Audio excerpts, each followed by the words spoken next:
Hello, everybody. Welcome. My name is Luis. I'm the Mansueto Institute. So, welcome to our lunchtime colloquium. If you attend in person, you can have lunch with us. It's its own experience. So think about it. We're in 1155 on campus, on room 140C, and most of our future talks will also be here. So today, it's my pleasure to introduce our speaker, Madeleine Daepp. I've known Madeleine for a little while, right, Madeleine? Yeah. So I met you, I think around 2014, 15, when you're still an undergraduate at WashU, right? And Madeleine graduated from WashU with majors in mathematics and economics, I think. So she's that kind of person. And then she went on to study food systems and then to MIT for a PhD in urban planning. So she's sort of the kind of mind that spans many different disciplines, which is our kind of mind, if you like. So it's always good to have her as a friend from Holly through the Institute. And then we tried to get her here as a fellow. She almost came, but then she didn't. So she always one for that one, and there she is back. So she went after that to Microsoft Research, where there is an urban innovation initiative. And one of their projects that she'll talk about today that she's leading is about air quality in cities and a few other urban things, but this is specifically about urban quality. And it has sort of a nice continuation, or at least a nice connection to a series of air quality and sensing projects in the city of Chicago that you know under the array of things. So this is kind of the next wave sensors for air quality. So the idea is to go more local, to have more sites in the city being monitored, and to also be sensitive to issues of coverage, advantage versus disadvantage, different kinds of sites and so forth. So this is a new instrument, brand new, right? You're going to tell us it's just been deployed. So there's new data streams coming up. There are also, I think, very importantly, a set of initiatives by Microsoft, in which we also collaborate with the Institute in terms of using this information to have discussions about health, equity in Chicago. So, the hardware is becoming hopefully an instrument for improving life, quality of life. So without further ado, Madeleine, it's a pleasure to have you with us today, and you'll be visiting us maybe in person sometime soon. It was also be fun to continue. So take it away. Tell us all about it. Tell us what we can do with it. Great. Thank you so much for having me. As Luis noted, I sort of first encountered Luis as an undergrad, and it's thanks to his research and talks that I first picked up Jane Jacobs, and now I'm a full-fledged urban planner. So it's been quite the journey. And I'm grateful to be speaking at Mansueto Institute. So I'm a senior researcher at Microsoft Research. I'm on the urban innovation team. So we work on early stage incubation and research of solutions for cities, but it's very much sort of an academic and philanthropic team. So, you know, we publish papers, we do research that may or may not work out, all of these sorts of things. My particular research interest is in social epidemiology, so how social conditions manifest in health outcomes. And today I'm going to talk, as Luis noted, about a project to build an air quality monitoring platform for the city of Chicago. So there are lots of types of air pollution, some that are worse for the planet's health and some that are worse for human health. And today I want to talk a little bit about one of the latter types, so fine particulate matter, which are little solid and liquid droplets that float in the air. And because they're so small, they can get into your lungs or your bloodstream. And so in the most recent global burden of disease study, PM2.5 was actually identified as the largest environmental contributor to mortality in the United States. Our sensors do collect data on some other gaseous pollutants, so 5 of the 6 EPA criterion pollutants. I'm going to focus on PM2.5 because that's the most accurate data in the sensor, and I'll talk a little bit more about that. Something that you may already know, so PM2.5 is regulated by the EPA under the Clean Air Act, and it actually has decreased about 70% since 1980. It's a very effective regulation. But recent research from Francesca Dominici at Harvard and others suggests that there's actually no safe level of PM2.5. So right now the threshold is about 12 micrograms per cubic meter. That's sort of if you're, as a city, if you're above that threshold on average over 3 years, you start to see regulations and enforcement and fines. And right now, Chicago is below that threshold of 12. But if the EPA reduces the threshold to 10 or even 8, as is expected, and as would prevent tens of thousands of premature deaths, then Chicago will be out of attainment, and you'll see this become a really important priority. The other thing that's really important about air pollution in the United States and globally is that burdens of air pollution, of course, differ from place to place. So I think we're now at a place where the general public is finally beginning to understand that many health risks are not distributed equally. But air pollution was one of the more egregious health equity concerns in the United States. And in fact, the disproportionate citing of polluters in Black and Latinx communities is really the founding concern, right, of the field of environmental justice.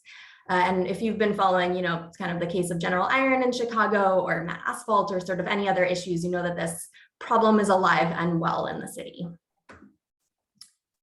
So as I think sort of aligned with the last 40 years of environmental justice advocacy and pushes, there's now an increasing effort in public health and environmental agencies to monitor and regulate not just citywide exposures, but to focus on identifying and addressing inequities in those exposures.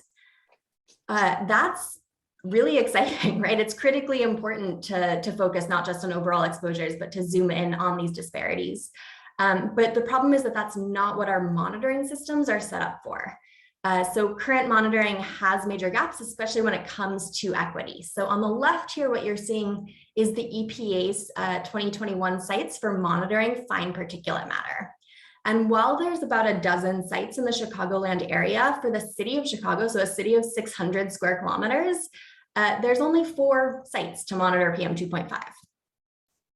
And that's fine for monitoring overall regional levels, but it's not going to let us ask how levels differ across places, right? How levels differ from neighborhood to neighborhood, which is the driving environmental justice question. Because of this gap, people are increasingly turning to crowdsourced networks. So for example, in the middle, you see a map from Purple Air. And so you or I can go online, we can buy a Purple Air sensor and you can connect it to your home Wi-Fi, plug it into your home power, and start to make the data publicly available. There's a decent number of Purple Airs in Chicago, but they are not everywhere. So crowdsourcing is good for many things, but an unbiased citywide network isn't one of them. And you can see the problem. I think it's probably a little bit blurry for you guys, but you can see the problem on the map. My colleague Priyanka D'Souza just published a paper showing that Purple Air sensors on average tend to be in tracts that are whiter and higher income and that have lower particulate matter levels than do locations with regulatory monitors, right? These things cost $200, $300. So if you're crowdsourcing something that costs $200 to $300, you're just not going to see it emerge by chance in the neighborhoods that you most want to monitor.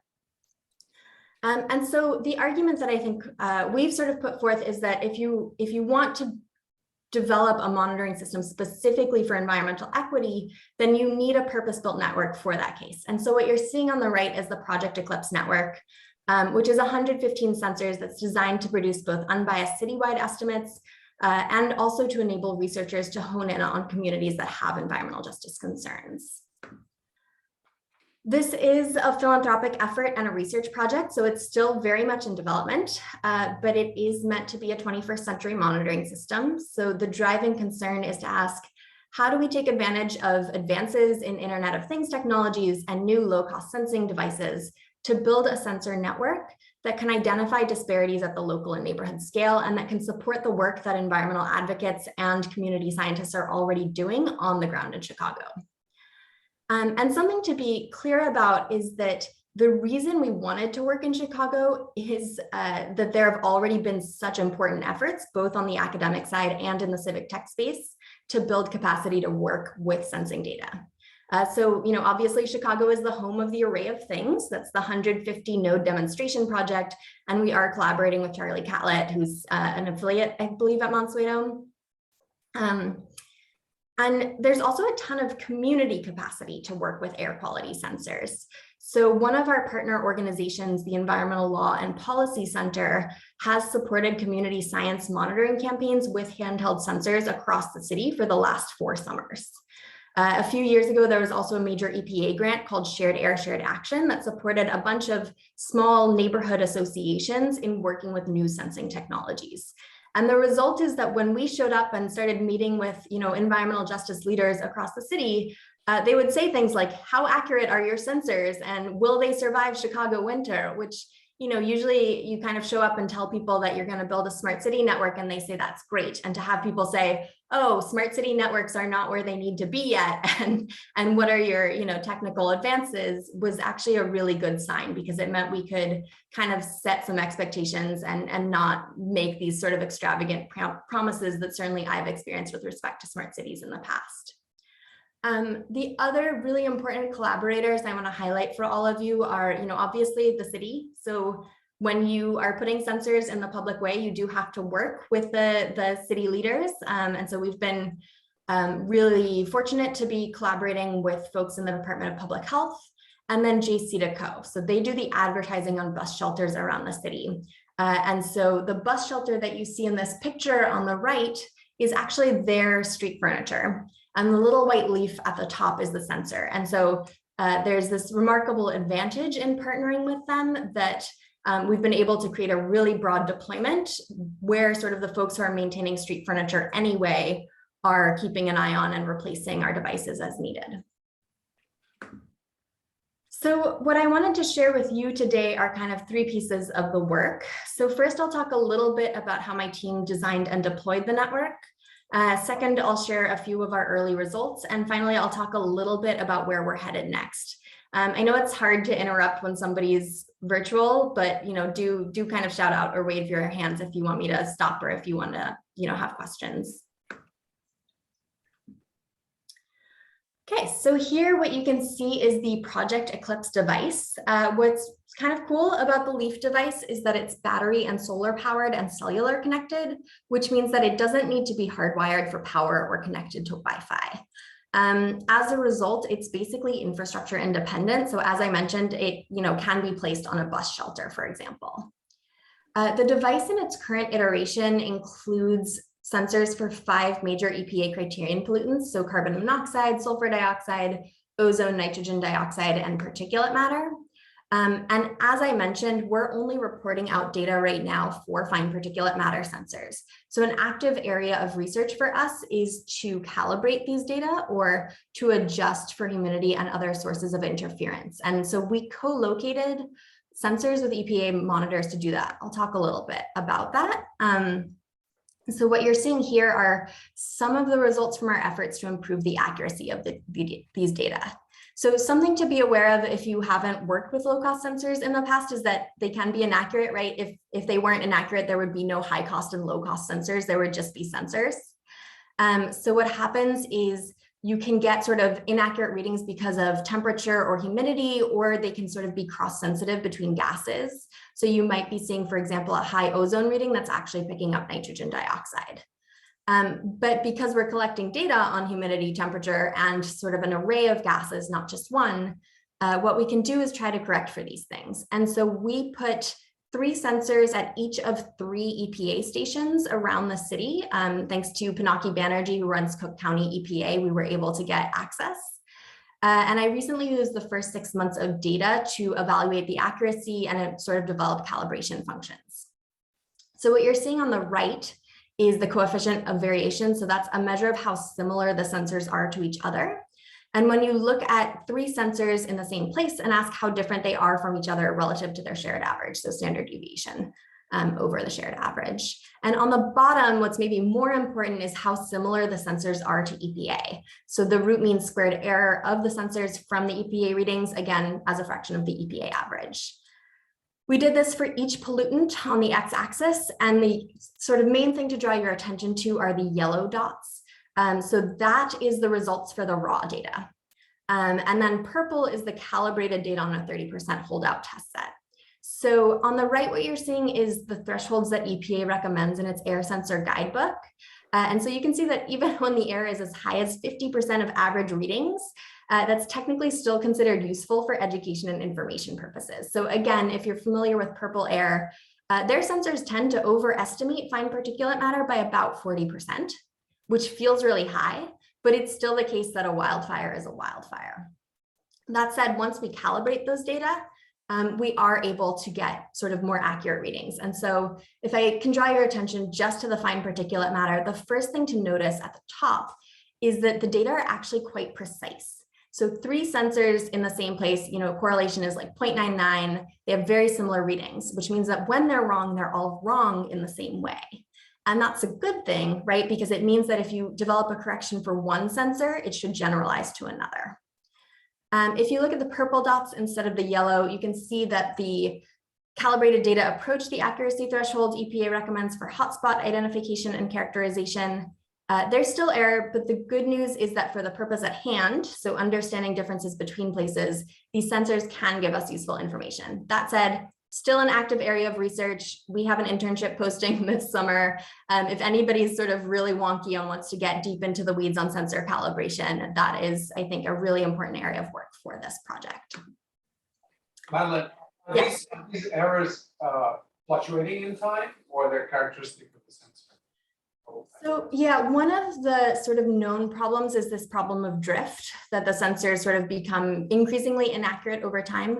We have not seen that. In 6 months of data, our errors are sort of, plus or minus the same range over the 6-month period.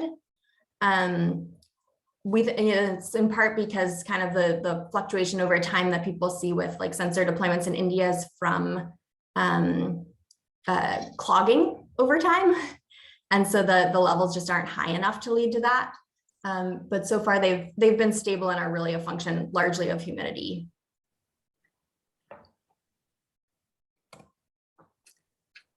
Okay. So we have devices and a strategy to calibrate them. And the next thing we needed was a set of locations to put each device. So I mentioned before that our priorities were to produce estimates for the city as a whole and to be able to produce insights that could contribute to health equity and environmental justice. And so the first thing that we did, obviously, we didn't want all of our sensors to be in the same place or located in places with particularly high or particularly low PM concentrations. So we split the city up into 300-meter grid cells based on kind of what's known about how far a particular source might be expected to spread. And then use data from the Illinois Department of Transportation, so annual traffic counts across street segments and population counts from the American Community Survey to stratify by high versus low traffic counts, high versus low population. And what you're seeing then is we randomly selected bus shelters across these cells. And this is not our approach. This was developed for the New York City Community Air Survey. So they put out research grade sensors 2 weeks for 2 weeks at a time, 4 times a year in New York. And what's nice about this is we ended up with pretty good coverage across the city, plus you can use these data to characterize areas with different exposures or to interpolate values across the city. But we did want to also make sure that we were oversampling in neighborhoods where there were environmental justice concerns. And so as many of you know, there's an increasing effort in anti-racist research to focus not just on the needs and challenges of these neighborhoods, but also on their assets. And again, as I mentioned before, Chicago is a remarkable city to work in from an assets perspective, because every one of the neighborhoods that are highlighted in orange here had a local organization that had actively made air quality a priority and had prior experience with low-cost sensors. So we worked with the Environmental Law and Policy Center. Tiffany Werner, who's their community science organizer, is an amazing collaborator. And she helped us kind of go through their entire partners list, meet with folks. And ultimately what we decided to do was to fund the ELPC to run a mini grant program. And so we ended up funding and supporting 6 organizations across the city to choose additional sites for the sensors. So we worked with Build in Austin, El Vejo and Latinos Progresando in Little Village, N4EJ in McKinley Park, Blacks and Green on the south side, and Southeast Environmental Task Force, although they've been very busy with the general iron strike. And so we've had limited interaction. And then, as I mentioned, we did get set aside 9 devices to go to EPA stations, which, is sort of critical for evaluating accuracy. So with that, I think we can do the fun part. So one thing that you can do, you may have actually seen this QR code at a bus shelter. I'm curious, has anybody seen this website or the bus, the QR, has anybody seen the sensors at a bus station? So interesting. So we have 115 sensors across the city of Chicago, and we have these QR codes on the bus shelters. And we've seen, about 1,000 uses of the web, like 1,000 unique sessions. We have an IRB to collect telemetry data as well as a little bit of information, but we can't track unique users. But the website has seen a lot of usage, but there have only been 68 scans of the QR code. Which, I guess people just don't use QR codes. So if you take nothing else away from this talk, if you happen to be at, for example, State and Garfield, I think that's the closest to you, Chicago, you can go and you can scan the QR code next to the bus shelter. And what you see here is kind of, a zoomed in image and a bit of information about the project. And you can toggle from English to Spanish. And here there's kind of a little survey. So it asks just how clean is your air? You can also skip this and go ahead and look at the local air quality. And I was just looking at this morning. What's going on in Chicago today? Does anybody know? I have a question. Yes. So I'm a native of Hyde Park here and grew up with really bad air. The air would blow over from the steel mills on the southeast side and also from Indiana. Mm-hmm. So I'm interested in knowing, because I'm spending a lot of time on the southeast side of the city at present. Are there a lot of air quality monitors in the 10th ward and along the Illinois-Indiana state line? Yeah. So I don't know exactly where the 10th ward is. That's the very southeast corner of the city. Yeah. Okay. So here's what you're seeing. So this is the southeast corner of the city. And so you see we've got a handful of monitors here, but only one down in Hegwich. I think you need more. Yeah. So here's the thing is everybody always wants more. And I think you're right. One thing to flag. So again, IoT networks are not as quite so advanced as people think they are. There's a cellular dead zone in the southeast side. So our sensors are LTE connected, which means they report data in real time, but we have had to move this sensor twice because it doesn't always report as accurately. I think what we need to do is put a repeater out here, which apparently will help address, but yeah, I mean, I think one thing that's interesting about the network is that you can add more sensors, right? Each individual sensor is not that expensive. And so we started with 100 as a constraint. And now, like the first question was, how do you design a network as a whole? But the second question is, okay, once you have a network, how do you decide where to add additional sensors? So yeah, we'll keep an eye. We are keeping an eye on the southeast side, and I will take it under serious advisement. I'm also a member of the Chicago Sustainability Leadership Network. And so anything to do with pollution, recycling, urban gardens, all those things are part of what we are interested in. And so based on the history of the southeast side, it needs a lot more TLC. So I just want you to be aware of that. Yeah, no, absolutely. That's helpful. So one thing to flag, yes. Sorry, I was just going to help you if you could take us through what we're seeing. Maybe you. Yeah, absolutely. Right. So one thing to About flag. the orange ones and the green ones. Yes, here you're seeing all of the sensors across Chicago. And the colors indicate kind of the EPA's threshold for good air versus moderate or unhealthy. And so what you're seeing today is actually some air that's green on the north side of the city and along the lake. Air that's in the moderate range in the middle of the city, and some air that's actually above even the EPA's threshold for one-day exposures of 35 micrograms per cubic meter, kind of in, a little bit in the west and southwest. And something that you can see is, okay, this is a spike that happened just actually today during our talk. But you can also look and see, okay, yesterday there was a spike in the morning, and before that it was generally fairly good. So this is one way that you can kind of get a sense of if you're seeing a spike, you can ask, okay, is that spike yesterday morning? Was that across the whole city or was that just concentrated in some places? And one thing to flag for you, so this lets you go back 7 days. We do have an open data API and some, I'm also happy to make data available. So if people want to do research with this, we have, please contact me, let me know, and I can get you early access to the API. One thing to flag for you, so there is a take action page. We did this in collaboration with our community groups. And something that I think you will often see on these kinds of projects is a take action page, like EPA Air Now, for example, says, take action, close your windows, like stop breathing.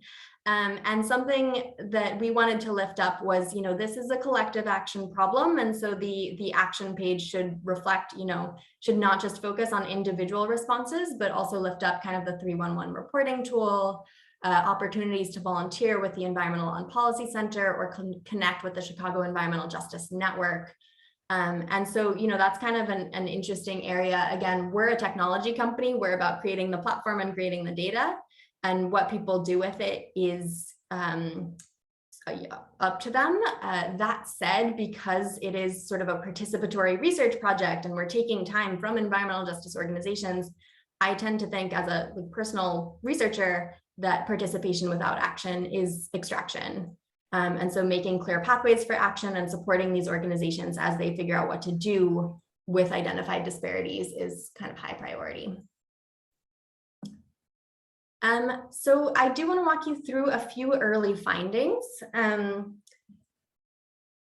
Again, these are very early findings. I have a whole research agenda. If you'd like to join us as an intern, we have summer spots, and I actually have an amazing research assistant, Christina Shaw from Mansueto right now.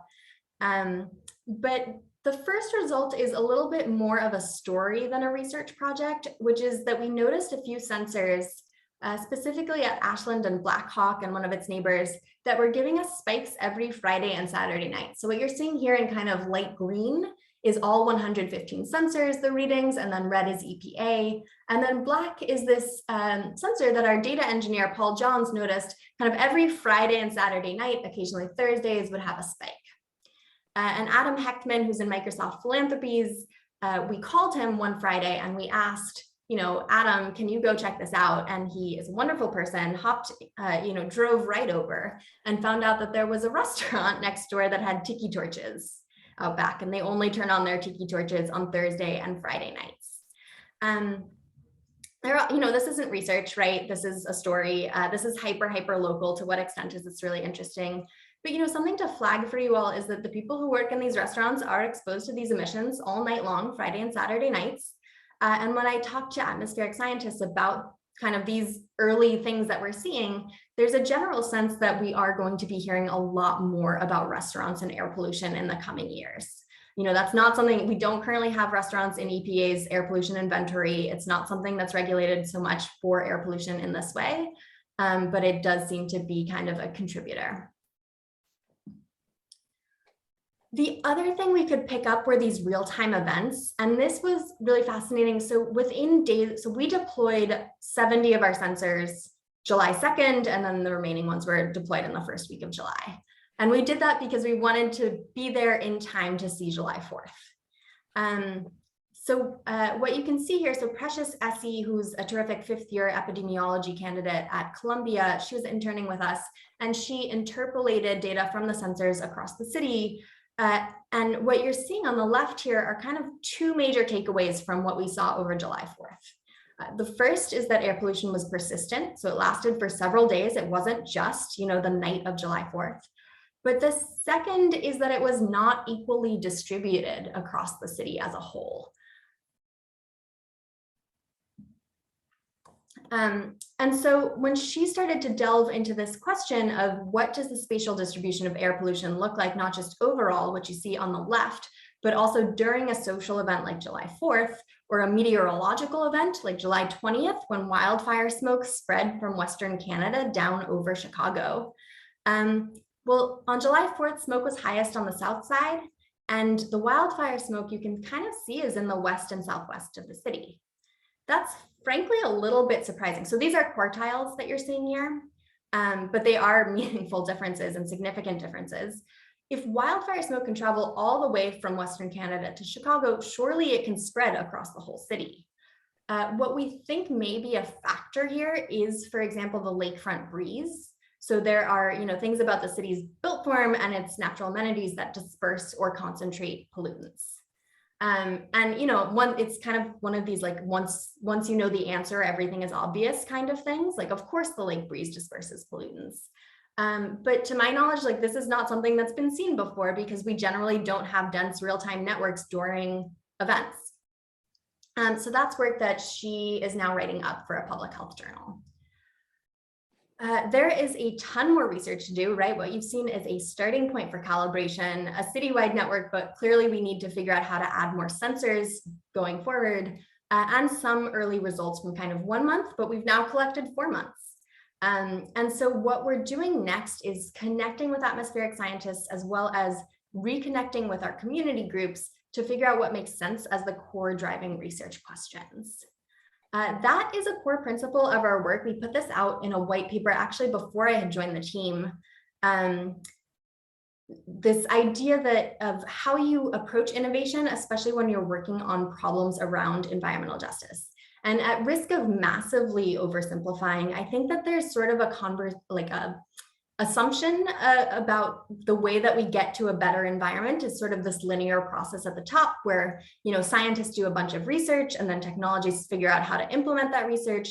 And then, like 5 years later, you finally get to go to the community groups with your solution. And what at least, our team has found in a citywide network project is that if you do it that way, not only is that an extremely slow way to solve problems, you also solve the wrong problems. And you don't make any headway on wicked problems at all. And so that's what we're trying to model and do as the urban innovation team. And in our work in Chicago is to ask, okay, what does it look like for community groups to be a core piece of this process in every stage of the process? And I want, and this is actually, I kind of cribbed this slide, actually, Luis, this is from your talk at the Urban Futures workshop. You had a very similar slide that ended up becoming kind of a central focus of how we approach the work. And so what I wanted to finish with is 2 projects we're working on that are meant to create tools to facilitate this kind of work. So the first is what we're calling neighborhood narratives. This is an open source dashboard made in Shiny and R. We had a terrific undergraduate intern from Howard Nichols Sullivan who took the first stab at this. And the idea is that it's kind of a low code, no code platform to let people merge and explore data specific to their neighborhood. So, we have an open data API, we have CSVs. If you've worked with array of things data, right, that's the ThinkSpeak API. And that barrier between kind of people and actually analyzing the data is really high when you just hand over a CSV. So the idea with neighborhood narratives is where we have met with kind of each group that we gave mini grants to, as well as other groups, and had conversations around, okay, we have this data, what are your questions? Like, what is it? What's the case that you're trying to make? What's the story you're trying to tell? And the first thing people do is they always zoom into their neighborhood first, right? So that's what this is set up to do, is to let you zoom in and see the sensors in your neighborhood. And then we're starting to get questions around, okay, but what would happen if we had green infrastructure? Or, okay, but can you tell me about the cumulative impacts in my neighborhood versus on the north side? And so that's kind of the next direction of neighborhood narratives, is to set it up to let people make and share those kinds of analyses, either in collaboration, ideally on their own, but realistically, probably in collaboration with a data scientist.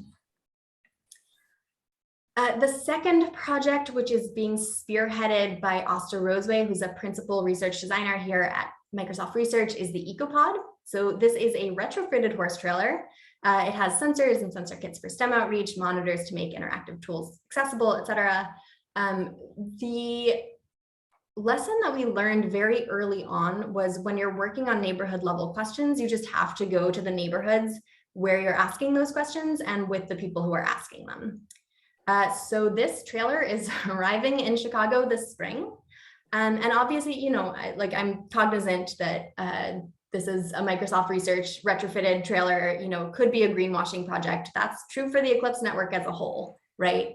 And anything we do could end up just being kind of a comms pitch. But because I think we've built these relationships with community partners across the city, we've had an enormous amount of interest in having this at existing community events to bolster the conversation, especially around air quality data.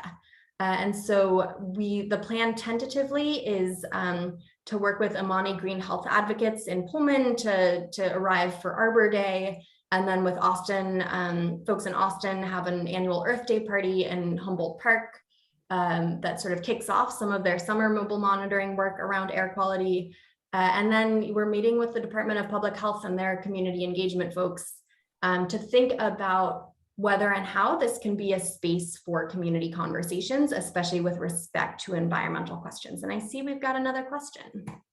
Yeah, since I'm a member of this citywide group, I would love to know whether the group could meet like with whoever's going to be on duty in the trailer and have kind of like a half an hour explanation of all the different work and the findings you can make from the equipment, the trailer.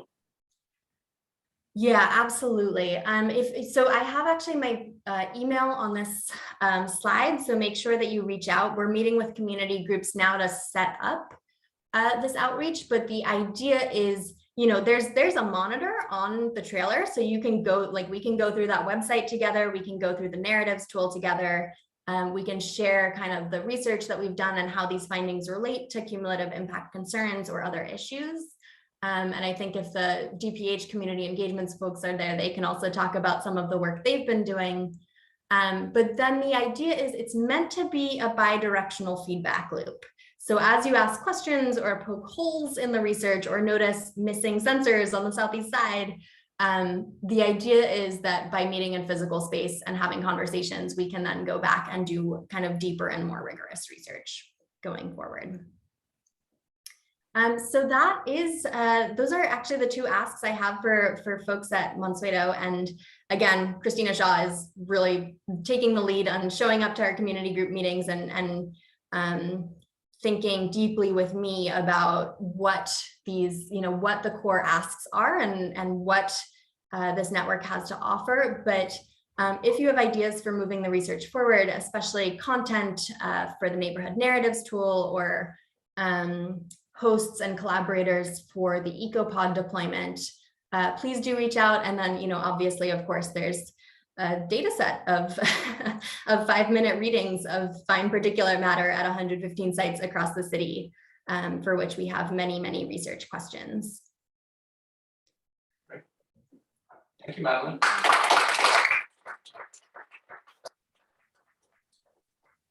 Have some time for questions. And it looks like we have a question that's in the chat Yes, box. I was going to say that. Jamie, do you want to ask a question or should we ask her a question? Sure, I will try to. I'm running away from my son who is homesick today and is shouting at me at the same time. The question was just if trees actually could be something that is, okay, never mind, here he is. Could trees be part of what is actually capturing particulate matter on the north side? And have you sort of looked at that as that fixed effect or whatever? That's interesting. If you look at NDVI across the city, obviously that's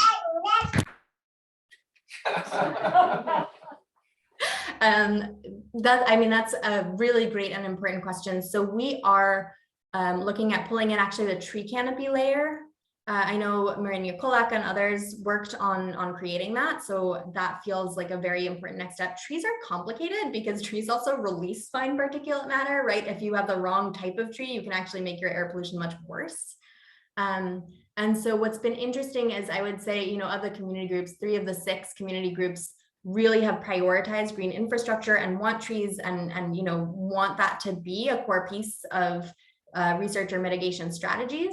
And it's not entirely, you know, you have to be very thoughtful about doing that in a way that actually would work. So that to say, yes, we've thought about it. It's a really great research question. And then I think the next question is how to do it well. is it part of that first study that you did with the person from Columbia though? For the Columbia, that's literally, it's just a basic exposure disparities and exposure study. Cool, thanks. I mean, presumably the trees would have like a running average. And so if you saw an excess dump event, then they're releasing their own matter at some certain rate. But if they, you know, they do like actually to a certain degree block things. So yeah, I'd be very curious to see. Thanks.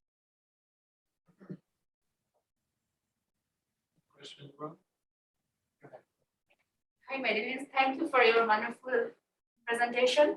I'm interested in the sensors. Like, do you have a timeline for how long you are gonna put the sensors on the streets? And the second question is, do you have any plan to build any air pollution model from the sensor data?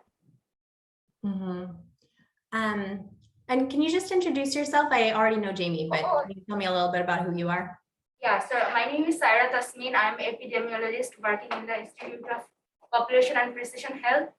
So we have a cohort in Chicago, and I'm an air pollution epidemiologist. So most of my research life, I'm working on the health effects of air pollution. So this is very interesting for me because Absolutely. always in like search for good air pollution data to connect with the health outcomes. So as we currently use the like EPA data, or there are previous studies like MESA, but those are kind of like backdated. So we are looking for new data.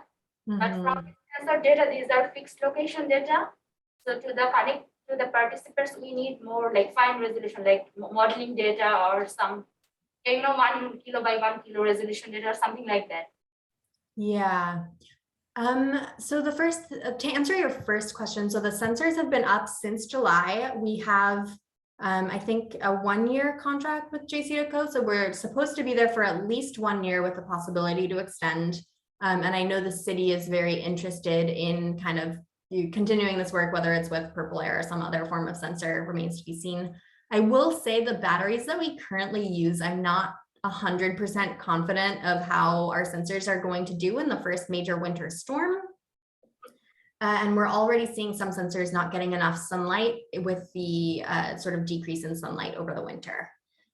So we'll see how they do in overwintering, and we've actually gotten a new battery and made a bunch of design improvements, but the sort of timeline of when to deploy 115 sensors in version 3 is kind of still up in the air. So just flagging for you that sensor projects are hard. And so what we've got right now is, 6 months that we can be confident in, and ideally would have a year. In terms of modeling, we've connected with, Dan Horton at Dan Horton at Northwestern, who's an atmospheric chemist, and folks from LADCO, which is the Great Lakes Air Directors Commission, about incorporating these data into some of their modeling. There's also, the city is contracting with EnviroSuite to do modeling based on the emissions inventories. And so I think by next summer, there will be, sort of enormous opportunity to combine EnviroSuite modeling with our data, with kind of some of the Northwestern climate modeling to get, one of probably the most interesting citywide data sets in the United States. But right now, that's kind of all work that's about to be done rather than work that's already been done. Okay, thank you. Okay, go ahead. Hi, thank you for this very inspiring talk. Introduce yourself. Yeah, I'm Feng Xu, a postdoc from the Mansueto Institute. So I know that there is a huge interest in the data mining community that try to estimate or augment the data from sparse air sensors. So I think one of the most influential work is the UAir project from the Microsoft Research Asia. So I wonder, have you tried to apply those algorithms on this sensory data? And what will the algorithm do on the inequity of the environmental data? Like overestimate the inequity or underestimate the inequity? Thank you. Oh, that's a great question. The UAir, so I forget the name of the researcher who led the UAir project, but he was at Microsoft Research Beijing, and he's since left.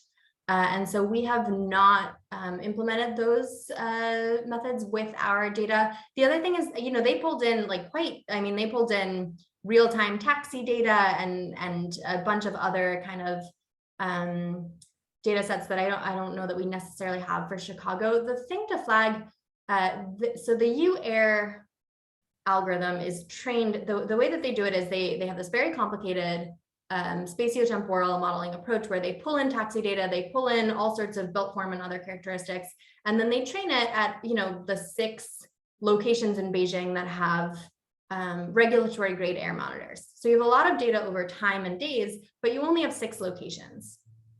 And what I'm very concerned about is that if you're training all of your algorithms with the same 6 locations, or in Chicago, the same 4 regulatory locations, then the locations that are missing from those models are always the same. And they're usually your environmental justice neighborhoods, right? Neighborhoods that are going to have, less good data in Uber data sets, less good data in the emissions inventory. They're going to have, there's this really interesting recent paper. I don't know if you saw this in American Economic Review, Eric Zhao did this study showing that pollution is much higher on the 5 days when EPA doesn't collect data for regulatory purposes. So PM 2.5, they collect every 6th day for enforcement.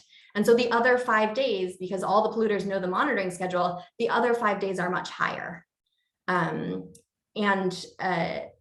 This to me suggests that if you train all your models with only that 6th day of data, you're obviously going to be systematically incorrect. And so I think the reason I think your question is a great one is, yes, it's exactly the equity concerns when you're training on data sets that systematically miss the environmental justice priority neighborhoods you're going to underestimate in those areas.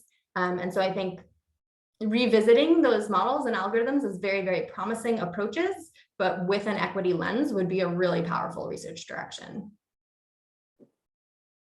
Okay, thanks. So I had actually 2 questions. I'm going to ask them anyway and see. So one is, how do you do source attribution? So we discussed this a little bit, right? But it's almost the most important thing. How do you go from ambient measurement to sources? And then could you tell us a little bit about the other sensors? Tell us about fine particulates. But have you looked, and the map shows us that, have you looked at the other ones? And what can they tell us? Yeah, the gases. Yeah. Mm-hmm. So with source attribution, well, we don't right now. The main thing that we're looking at is for kind of the neighborhood narratives tool, looking at the temporal kind of like fingerprint of emissions. So, if a neighborhood is higher than other neighborhoods, what times of day is it highest? What days of the week?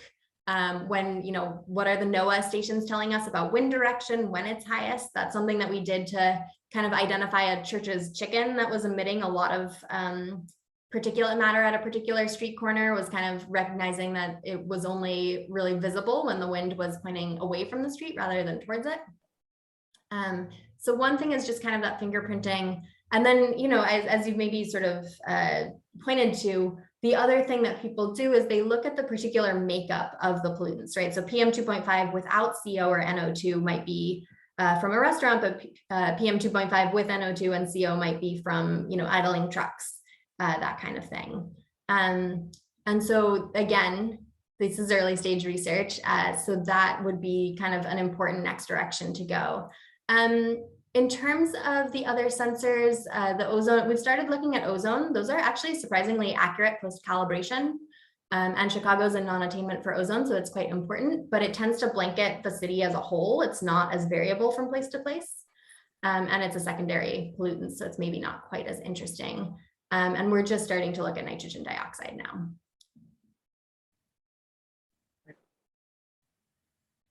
Any questions? Yes, please. Yeah.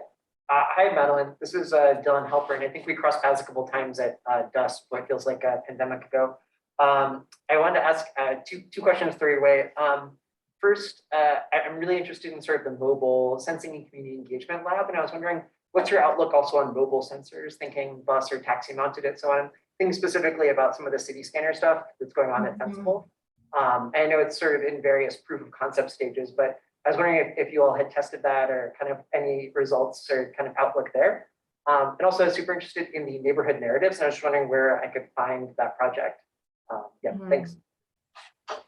Yes, reach out to me about neighborhood narratives. It's still in beta.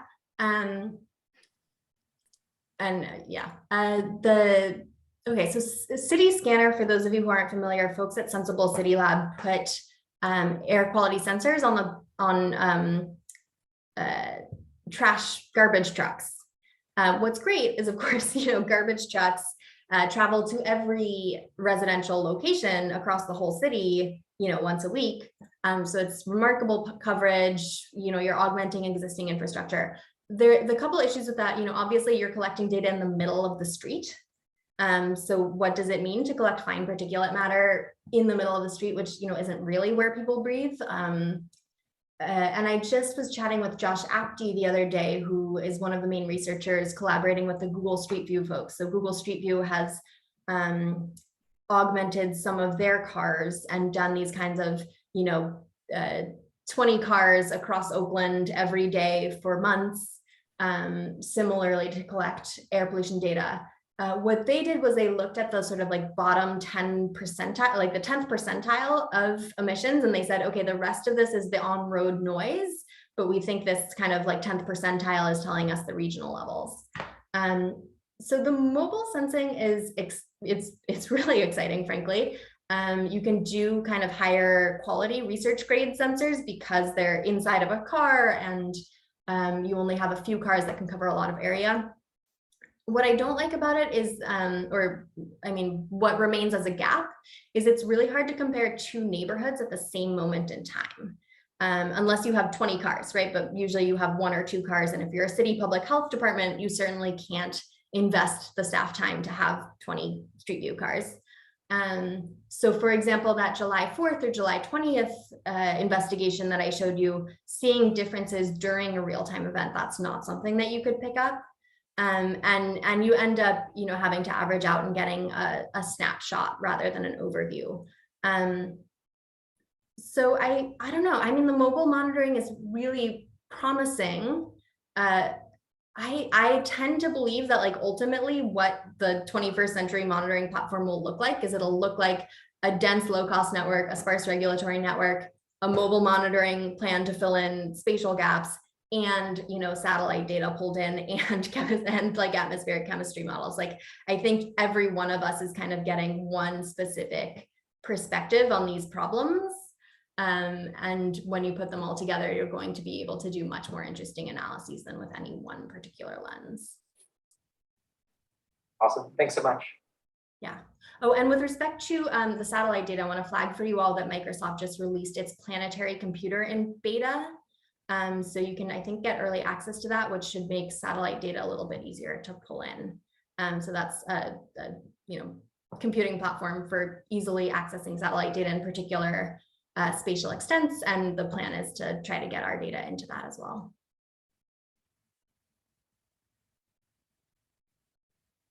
All right. I think we asked all the questions, Madeleine, at least for now. But obviously, I think there's a lot of interest looking at the data, and wait for the trailer, right? And your presence possibly with it. So to be continued. But it's been a great pleasure to have you with us and see the project unfold and all the questions and possibilities that arise. So thank you again, and hope to see you soon. Thanks so much.